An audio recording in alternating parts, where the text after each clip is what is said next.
जी खबर शामिल करते हैं तहसील 18 हज़ारी से।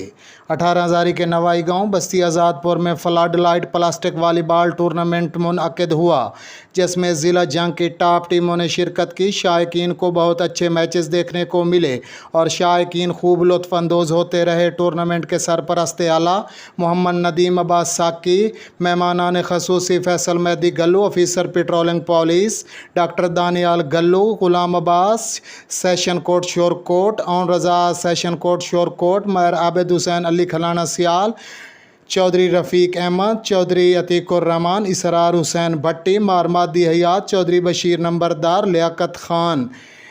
मेहमानों ने अच्छा खेल पेश करने वाले हर खिलाड़ी को इनाम से नवाजा और अवामी तहरीक तहसील 18 हज़ारी के सदर मेहदी हयात सदाम ने फर्स्ट और सेकंड आने वाली टीमों को नकद प्राइज़ और ट्रॉफियां दी।